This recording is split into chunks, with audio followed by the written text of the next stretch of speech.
Donc bonjour à tous et bienvenue dans cette nouvelle vidéo du mentorat. Aujourd'hui on va voir comment en fait on crée une analyse de A à Z. Ok. Donc si vous êtes arrivé jusqu'à cette section, c'est-à-dire que vous avez vraiment pris le temps de bien regarder la section 1, l'assimiler, la section 2 également et la section 3, potentiellement les webinaires, replays, etc. etc.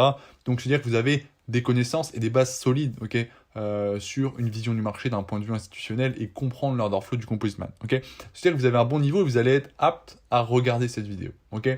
Donc ici, on va tout simplement mettre en commun en fait tout ce qu'on a vu depuis le départ, le mettre bout à bout pour pouvoir en fait créer un scénario et une analyse à partir d'un graphique où on part tout simplement de zéro. Ok. Donc ça, c'est valable pour absolument tout type d'actif. Ok. Vous pouvez aller sur un graphique blanc, enfin voilà, vide, sur tout type d'actifs. Si vous voulez, on peut analyser tout ce que vous voulez, même le Shiba USD, si vous voulez, c'est des petits cryptos, enfin tout ce que vous voulez, clairement, ok. C'est valable pour tout. Là, il faut prendre une paire, donc on prend par exemple le CHF-JPY, ok, j'ai une graphique blanc, ok. Et là, on va essayer justement d'analyser cette paire, d'accord. Donc on va partir d'un graphique vide, donc c'est-à-dire d'une analyse premièrement en haut time frame jusqu'à la plus petite time frame, et on va décomposer ça en trois principales étapes, ok. La première, c'est ce que vous avez vu dans la section 1, c'est la structure du marché, ok. On va définir dans quel biais on se trouve, ok, la direction, dans quelle direction on va voir le marché dans le futur aller. Et à partir de là, on va également définir voilà, dans quelle atmosphère on est, ok, où est la liquidité, où est la structure, et dans quelle direction on pourrait envisager les prix dans le futur. Ok, donc ça, c'est la première étape. Donc on va analyser cette structure pas que dans une time frame, on va tout mettre ensemble, ok, vous avez vu la fractalité du marché, pour construire un biais sur différentes time frames et construire des scénarios sur différentes échelles de temps. C'est-à-dire que par exemple, on peut être très bien long en monthly, mais chercher des shorts sur le plus court terme, par exemple en 4 heures. Ok, c'est possible. C'est possible et c'est même forcément probable, voilà, parce que toutes les time frames ne sont jamais alignées et toutes dans le même sens. Ou alors c'est très très rare. Ok, donc voilà, première étape, ça va être la structure. Donc là, on va essayer de repérer les zones de liquidité et repérer en fait quels sont les highs, les lows protégés et dans quel sens le composite man veut mener le marché, dans quel sens sont ses ordres, ok. Dans quel sens le composite man a créé le prix pour justement que ce soit à son avantage. Est-ce que c'est plus bullish ou bearish et sur quelle échelle de temps. Donc voilà, ça c'est la première étape. Ensuite, on va aller repérer les supply and demand zones. Donc là, qu'est-ce qu'on va faire?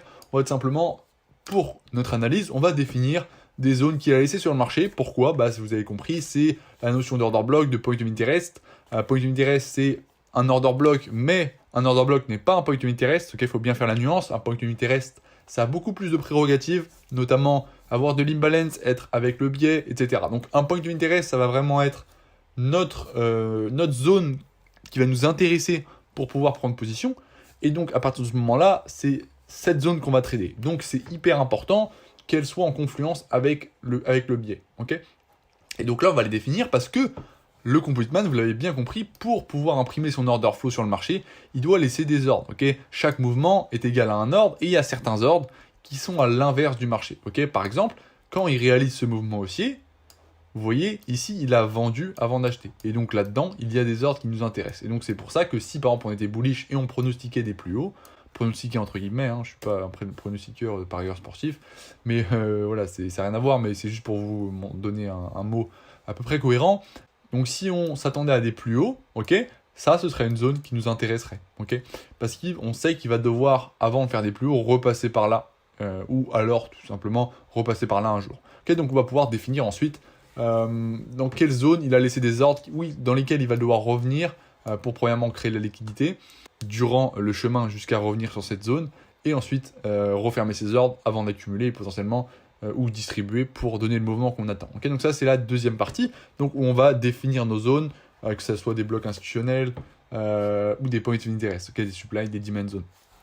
Et enfin, on va confirmer ces zones. Mais ça, on ne le verra pas parce que on ne va pas confirmer en direct, puisque là, on fait une analyse. Okay, qu'est-ce qu'on peut s'attendre sur le prix, okay, en partant d'une charte totalement vide. Donc, vous voyez, c'est pour ça que j'ai sélectionné mon trading, vous voyez, en trois principales étapes. Okay, la première, c'est la structure, supply and demand et week off. Okay, pourquoi? Bah, c'est tout simplement 100% logique. C'est très très clairement les obligations du composite man pour créer la liquidité, revenir sur des positions perdantes, protéger ses high et low. Et en fait, c'est tout simplement ces règles obligatoires qui ne peuvent pas changer, ok, sauf si les intervenants de ce marché étaient tous égaux. Mais c'est obligatoire pour que une personne qui a beaucoup d'argent par rapport aux autres sur le marché puisse trader, ok, puisse trader, entrer sur le marché tout simplement, ok. Donc c'est totalement logique et c'est pour ça que tout est décomposé de cette manière. Et il y a un ordre, ok, on va pas commencer par chercher des demans ou des supply zones si on n'a pas vu la structure, parce que la structure va nous définir les supply et demans qui vont nous intéresser, d'accord. Donc voilà, donc maintenant vous voyez on va partir d'un graphique vide et on arrive sur les graphiques, vous voyez il n'y a rien du tout. Et qu'est-ce qu'on va commencer par faire? Tout simplement regarder la structure du marché. Okay, donc on peut commencer sur la plus haute time frame si vous voulez. Là ça sert un petit peu à rien, 12 mois, bon c'est vraiment beaucoup, mais bon, globalement on voit qu'on est bullish, ok, on imprime des plus hauts, on a eu ces lows qui étaient protégés, ensuite ceci, et pour l'instant tout ça c'est du complex pullback qui se passe entre ici et ici, donc voilà, on va s'attendre à des plus hauts, qu'on vienne casser ce high, en revenant faire une correction à l'intérieur de ça, ok. Jusqu'où on pourrait, bon, on verra par la suite, mais là sur cette time frame on pourrait regarder que là le Composite est revenu dans le bloc institutionnel à ce niveau-là, ok, par le biais de cette mèche. Il a refermé des potentielles positions pour faire des potentiels plus hauts, mais globalement ce qu'on pourrait s'attendre c'est qu'il revienne combler un peu plus d'imbalance à ce niveau-là, ok, pour faire des plus hauts, ok. Donc voilà ce qu'on pourrait se dire sur cette time frame, mais bon là on est sur du 12 mois donc on va aller sur des plus petits time frames, ok. Ensuite en monthly, qu'est-ce qu'on peut voir? Donc on se rappelle, hein, on s'attend à des potentiels plus bas pour qu'on vienne combler l'imbalance, mais on reste bullish sur vraiment le très long terme. Et en monthly on voit qu'on a cassé truc, ok, on voit qu'on passe bearish. Donc voilà, on fait du sens avec la time frame, on veut aller chercher une potentielle imbalance plus bas, et là on passe bearish en monthly, donc pour des potentiels plus bas jusqu'à combler toute l'imbalance pour ensuite faire des potentiels plus hauts. Donc c'est jusqu'à là, ok. Donc qu'est-ce qu'on pourrait s'attendre? Regardez, hop, l'imbalance elle était où en 12 mois? Elle était à ce niveau-là, ok, elle était par là. Donc comme on passe bearish, vous voyez, on pourrait très bien faire des plus bas pour ensuite respecter l'order flow en plus haut time frame. Ok, donc vous voyez là ça crée du sens. Donc très bien, ça c'est notre biais qu'on aurait. Et là qu'est-ce qu'on peut voir? Le prix à ce niveau-ci il est en train de faire un retracement. Ok, il fait un retracement de quoi? De ce mouvement ici. Ok, on a eu un beau mouvement d'ici jusqu'à ici, et là qui vient casser cette structure, et on passe bearish en monthly sur le CHF-JPY. Ok, sur le CHF-Yen, très bien. Donc on va s'attendre à des plus bas, ok, sans jamais casser ce high. Pour nous, ce high est protégé, ok. Pour moi, ouais, ce high est protégé pour l'instant, et ce low est encore plus protégé que ce high. Donc pour moi, comme ce low est beaucoup plus protégé que ce high, tout simplement, on va venir faire des plus hauts en protégeant ce low et en allant casser ce high avant de casser ce low par le futur. Ok. Donc voilà, je sais pas si c'est clair, mais peu importe. Là, on est vraiment sur l'autre time frame. Donc voilà, c'est juste pour comprendre à peu près ce qui peut se passer sur le marché et à peu près voir ce qui va se passer. Donc ici, on pourrait commencer à définir des supplies sur lesquels on pourrait s'appuyer. Ok. On aurait celle-là qui est intéressante. Okay, c'est vraiment les derniers ordres acheteurs avant les ordres vendeurs. Donc du Composite Man. Et donc qu'est-ce qu'on pourrait se dire? Tout simplement que là, hop, comme il reste un petit peu d'imbalance, on pourrait justement venir la combler. Okay, donc ça pourrait être intéressant. Vous voyez que ici on est en train de faire un retracement, donc des plus hauts. Mince, on peut pas revenir. Si, hop. Bon, on va remettre la zone, ce sera plus simple. Donc oui, je disais, comme on peut voir, en ce moment même, comme on est en train de faire un retracement, on fait des plus hauts et on voit très bien que le prix, il revient en fait sur des demand zones. Hop, il revient sur les demand zones pour faire ses plus hauts en prenant le soin de combler toute l'imbalance. Donc très bien. Vous voyez à ce niveau-là, boum, on revient sur une demand. À ce niveau-là, on revient juste dans le bloc. Très bien. Ici, vous voyez, on revient par le biais de cette mèche dans cette demand. Ici, le mouvement baissier, il vient où? Tout simplement dans cette demand zone à ce niveau-ci. Ok. Et là, on fait des plus hauts. Donc ici, on pourra avoir ce point of interest qui serait intéressant pour aller chercher des plus hauts jusqu'à cette potentielle supply. Ok.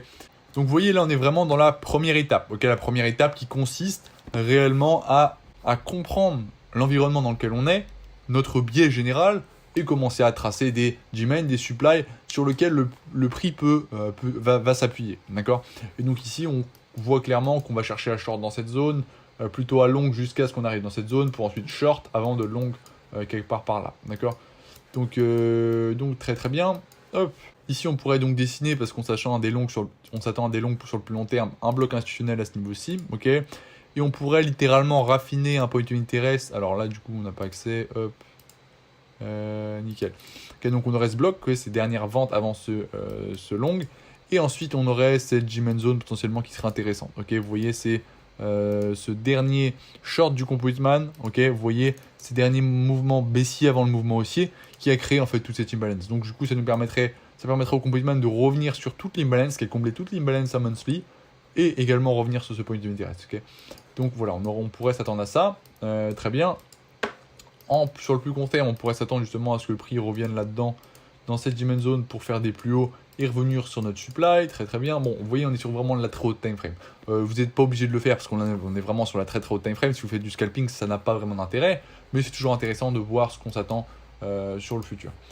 Pour le futur, pardon. Donc, vous voyez, ensuite on va descendre en time frame. Qu'est-ce qu'on peut regarder? On peut remarquer que là, ici, on est clairement bullish en weekly. Très bien. Toc. Donc, on pourrait faire quoi? On pourrait ici s'appuyer sur cette diamond zone qu'on pourrait raffiner à la limite comme ça, vous voyez, ok. On pourrait la raffiner de cette manière, très bien, pour s'attendre à des plus hauts. Ok, vous voyez, il y a beaucoup de momentum, il y a pas mal d'imbalance, donc on pourrait s'attendre tout simplement à ce que le prix nous fasse des plus hauts à partir de cette zone. Ok, donc très bien. Là, on peut le mettre ça comme ça, on note ça comme ça. Ensuite, qu'est-ce qu'on peut faire? On peut tout simplement descendre encore en time frame. Ok, donc là, vous voyez, on a notre biais. Ok, on est overextended, donc là, clairement, on a vraiment, on voit ce qui se passe, on comprend ce qui se passe et on essaie de donner du sens à tout ce qui est fait. Ok, on voit bien que ici le Composite Man il protège à chaque fois ses positions acheteuses, d'accord, durant cette correction, mais on sait que au bout d'un moment il va arrêter de les protéger, ok, parce que pour faire des plus bas. Donc à ce moment-ci, tous ces lots, vous voyez, qui sont protégés à ce niveau-là, ça va devenir quoi? Ça va devenir de la liquidité à les targets, ok. Toutes les personnes qui auront long, ils auront leur stop quelque part par là, ok, et donc là il y aura de la liquidité à aller chercher. Donc très bien. Hop, nickel. Donc vous voyez, à ce niveau-là, pour nous, le lot protégé, pour le moment, il est ici. Ok, le lot protégé. D'accord. Donc très bien. Hop. Là, on est sur quoi? On est sur du daily. Ok, donc là, on pourrait chercher des longs. On pourrait essayer de chercher des longs également sur cette diamond zone à ce niveau-ci. Toc. Très bien. Paf. Ok, on aurait cette diamond qui serait intéressante à essayer d'aller confirmer. Honnêtement, je pense que vu l'overextension qu'on a, ce serait plus une réaccumulation, une redistribution qu'on aurait à ce niveau-là pour ensuite revenir là-dessus. Mais on pourrait jouer ce mouvement-là. Ok. Donc très bien.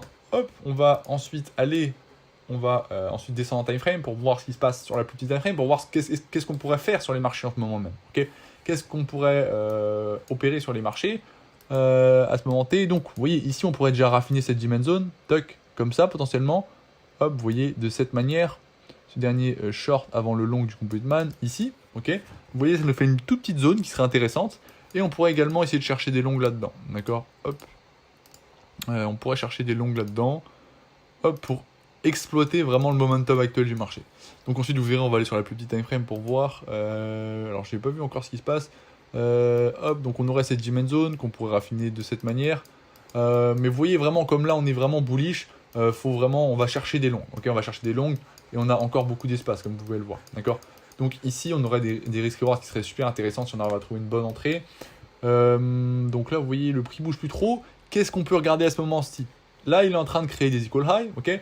Donc qu'est-ce qu'on peut se dire? Bah on va essayer de chercher des longues si le prix ne vient pas casser ces equal high.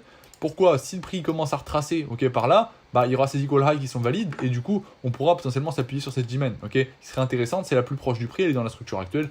C'est super intéressant et ça nous permettra de profiter du momentum actuel du marché, ok. Donc ici, toc, on peut, vous voyez, utiliser, donc on va utiliser cette diamond zone à ce niveau-là, très bien, sur laquelle on pourrait long, nickel, hop, pour vraiment utiliser la poussée du marché qu'il est en train de faire actuellement. Ok, vous voyez, on est vraiment, il y a beaucoup de momentum. Et par contre, à partir du moment où on cassera en fait une structure 15 minutes, là, on pourra commencer à chercher des shorts parce que vous voyez, on a un retracement effectué. Ce retracement, il s'effectuera jusqu'à probablement ici, jusqu'à cette diamond là, d'accord. Donc très bien. Donc ici, on peut le noter, d'accord. Vous pouvez mettre des lignes aussi. Donc vous voyez, hop, ici, on peut notifier vraiment qu'il y a de la liquidité à aller chercher à ce niveau-ci par le biais d'une ligne. Ok, toc. Donc je vous laisserai faire ça si vous le souhaitez. Donc vous mettez ça dans les templates et ça vous permettra c'est plus rapide. Okay. Donc vous voyez, on aurait ce high à targeter en allant chercher cette diamond zone. Donc ici, on pourrait mettre une alerte maintenant. Ok, on pourrait mettre une alerte sur le prix. Toc, hop, avec une alerte, on mettrait point of interest. Comme ça, dès que le prix revient sur notre diamond, on pourrait être notifié sur notre téléphone ou sur l'ordinateur ou sur ce que vous souhaitez, par mail ou tout ce que vous voulez, par SMS même, je crois c'est possible. Donc tout ce que vous souhaitez. Et en fait, ça nous permettra d'être averti que le prix revient dedans. Et comme ça, une fois que le prix revient, donc on la met un petit peu au-dessus, ok, on la met vers là. Comme ça, Quand le prix il tape, bon, on reçoit la notification, on peut aller sur les graphiques et commencer à chercher notre confirmation. Donc ici, qu'est-ce qu'on chercherait? Vous l'avez bien compris avec les sections 3, on chercherait une accumulation. Ok, si on a une belle accumulation là-dedans en 30 secondes, du coup, comme ah là, c'est un peu qui intéresse 1 heure, pardon, c'est pas du 15 minutes. Donc ici, ce serait une accumulation en 2 minutes. Si on arrive à trouver une belle accumulation en 2 minutes, vous voyez, là, on pourra chercher des longs, ok, jusqu'à 7 order flow à ce niveau-ci. Donc très très bien, ok. Hop, donc on va aller pouvoir descendre en time frame maintenant, 15 minutes pour voir ce qui se passe. Et donc là, vous voyez, le prix ne bouge plus beaucoup. Donc, est-ce que trader ça, c'est intéressant? C'est possible, mais ce n'est pas intéressant. Ok. Pourquoi? Parce que là, qu'est-ce qui va se passer? Le prix, vous voyez, il crée la liquidité potentiellement avant d'aller la chercher. Donc, ce qui se passe, c'est que si tu veux chercher des longs ou des shorts, ici, tu aurais des risk-reward qui seraient très très faibles. Et comme il n'y a pas de momentum, on va toucher ton trade stop. Ok, donc c'est pas intéressant. Alors que vous voyez, quand vous entrez dans un trade avec un joli momentum, qu'est-ce qui se passe? Bah, si votre trade il part dans le bon sens, et bah, il part avec du momentum et donc votre trade stop il sera pas touché. Ok, donc c'est pour ça que trader quand il y a très très peu de volatilité est plus intéressant. Donc ici, qu'est-ce qu'on peut notifier également? C'est que juste au-dessus de notre Diamond Zone à ce niveau-ci, on a, vous voyez, ces equal lows parfaits. Ok, donc le Composite Man il pourrait très bien aller les chercher, ok, toute cette liquidité à ce niveau-là, avant d'accumuler sur notre zone, comme ça il récupérera des ordres qu'il pourra injecter pour faire des plus hauts. Ok, c'est notre analyse. Est-ce qu'elle va se passer exactement comme on le prévoit? Peut-être, ok, peut-être pas. Mais en tout cas, nous, on sera là pour exécuter notre analyse. D'accord? Et donc, à partir de ce moment-là, vous voyez, vous avez votre biais, vous avez vos zones, vous avez vos alertes et vous n'avez plus qu'à attendre, entre guillemets. Ok? Vous n'avez plus qu'à attendre. Et là, vous pouvez trader. Ok? Vous pouvez littéralement trader sur différents time frames. Là, vous avez une position en scalping potentiellement avec une confirmation en 30 secondes là-dedans. Et vous voyez, là, on a une analyse en fait sur différents time frames. Qu'est-ce qu'on a fait dans cette analyse? On est allé sur un graphique qui était totalement nu. On a essayé de regarder dans quelle direction le Composite Man voulait pousser le prix. D'accord? Pourquoi? En fonction de la structure du marché, de son order flow et de la liquidité. À partir de ce moment-ci, une fois que ça s'était défini, on a défini des zones sur lesquelles le prix allait pouvoir réagir. Et maintenant, on attend tout simplement pour les trader. Vous voyez, c'est assez rapide. Une fois que voilà, une analyse, ça se fait assez rapidement, on va de plus en plus rapidement par la suite quand vous allez acquérir de l'expérience.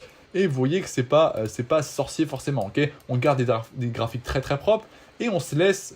Attention, cette analyse, c'est à ce moment T du marché. Mais le prix va évoluer. Okay, et notre analyse va devoir également évoluer elle-même. D'accord? On va pas, une fois que voilà, le prix va commencer à réagir, par exemple, tu vois, si le prix commence à casser ce low, d'accord, je vais pas continuer à garder toute mon analyse comme ça. Non, ok, qu'est-ce que je vais faire? Ok, on vient casser ce low, ok, est-ce qu'on a laissé une supply de l'imbalance? Ok, celle-ci, bah, je vais hop, mettre mon alerte, ok, je vais essayer de chercher des shorts là-dedans, je vais attendre que le prix revienne dedans. Je vais target du coup, c'est ce low, pour potentiellement que le prix revienne dans cette dimension, pour essayer de chercher des longues. Si le prix redistribue juste, comme je crois que je vous l'ai dit tout à l'heure, hop, je vais continuer à short, d'accord, sur toutes les supplies que je trouve, sur des time frames intéressantes, avec des points de valides, avec de l'imbalance dans mon biais, et confirmé pour entrer. Et ensuite, vous voyez ça jusqu'à ma dimension zone, où je vais chercher un long. Ok, encore une fois, si on ne me donne pas une confirmation, si le prix chute, ou si je prends un stop, et que le prix casse ma zone, et ben je réadapte mon analyse, ok. On suit l'order flow du Composite Man, et toutes vos analyses ne vont pas s'exécuter parfaitement comme vous l'aviez forcément prévu. Ok, des fois il y a des dimension zones qui se font totalement traverser, bah c'est pas grave. Ok, vous n'avez pas de confirmation, c'est comme ça. Ok, d'autres dimension zones vous allez avoir une confirmation, vous allez vous faire sortir ou trade stop ou peu importe. Ou alors d'autres fois le prix va vous donner une belle confirmation, vous allez entrer, vous allez trade stop, vous attendez à toucher ce target, il va pas venir jusqu'à ce target, il va partir, c'est comme ça, ok. Mais sur le long terme, c'est ça qui est intéressant. Donc, vous voyez là on a analysé le CHF JPY et c'est tout, ok, globalement c'est tout, ce à quoi on pourrait s'attendre. Donc là on est totalement bullish, donc on n'a pas forcément sur le court et moyen terme, donc on n'aurait pas forcément beaucoup de choses à prévoir. Donc vous voyez quand on est partout bullish comme ça, bah, on cherche une dimen pour faire des plus hauts, et si le prix casse notre dernière structure, bah là on va commencer à chercher des shorts. Ok, pourquoi? Pour chercher le retracement, parce qu'on est overextended, d'accord. Donc vous voyez, c'est possible par contre que vous voyez là le prix crée des equal high, ils viennent les chercher pour prendre les profits de tout ce mouvement haussier et commencer ensuite par la suite son retracement. Et dans ce cas-là, il n'y a pas de problème, on va justement s'y adapter. Ok, on va le lire ça, on va lire le prix, d'accord. On va voir, ah ok, il vient chercher l'équité avant de venir sur ma dimen, très très bien, donc ma dimen n'est plus forcément intéressante. Parce que du coup, si le lot devait être protégé, il serait à ce niveau-là ou à ce niveau-là. Et puis là, ça ressemble plus à une distribution. Le prix, vraiment, il est overextended. Il a peut-être plus forcément assez de liquidité. Il commence à prendre ses profits. Et ok, donc maintenant, qu'est-ce que je vais faire? Je vais attendre le cassure de la structure. Ok, on a la cassure. On ne respecte plus la structure actuelle du marché. On ne protège plus ses lots. Donc là, je vais chercher des shorts. hop, super, on a une supply, très bien, maintenant je vais chercher la confirmation, hop, et là tu prends ton entrée. Ok, vous voyez, on lit le prix, on l'interprète en fonction de ce qu'il nous donne, d'accord? Donc voilà pour cette vidéo, c'était une vidéo justement pour vous montrer comment on fait une analyse de A à Z, donc c'est une analyse sur CHF-JPY. Donc là, c'était pas une analyse qui était très compliquée, très complexe, parce que voilà, globalement on est full bullish sur le court terme. Donc voilà, si vous souhaitez une autre vidéo de cette manière sur un actif qui est un peu plus compliqué à analyser, n'hésitez pas. Là j'ai pris un actif au pif littéralement, donc si vous avez des idées vous me dites et je pourrai le faire, ok? Donc j'espère que cette vidéo vous aura plu, elle vous aura surtout au-delà de plus aidé et éclairci, et qu'elle vous aura ou alors conforté si vous faisiez déjà de cette manière et vous avez bien compris ça, qu'on cherche vraiment à lire le prix et à l'interpréter en fonction de voilà, tous les updates qu'il va nous faire, d'accord? Les structures qui cassent, etc. On va adapter notre analyse, d'accord? On va pas la laisser figer. Donc voilà pour cette vidéo. Si on fait juste un petit récapitulatif, bah tout simplement c'est, bon je crois que j'ai déjà fait au début de cette vidéo, mais c'est globalement l'ordre dans lequel vous avez appris en fait ma vision du marché. C'est premièrement, c'est la première section, deuxième étape c'est la deuxième section, et troisième étape c'est la troisième section, tout simplement, d'accord? Et ensuite on va complémentariser ça avec d'autres concepts comme la liquidité, l'imbalance, l'overextension. Ensuite voilà, si vous avez regardé tous les webinars, vous avez compris la notion pourquoi je vous ai dit que là on va potentiellement plus redistribuer ensuite, si voilà, on casse par exemple, on fait quelque chose comme ça, toc, ici pourquoi on va plus retracer pour redistribuer avant de revenir sur le premier bloc institutionnel qui est à ce niveau là pour ensuite faire des potentielles longues, ok, ça c'est dans les webinars, le webinaire 7 il me semble, donc vous voyez, vraiment regardez bien tout le contenu et assimilez tout et vous voyez que c'est de cette manière que j'analyse.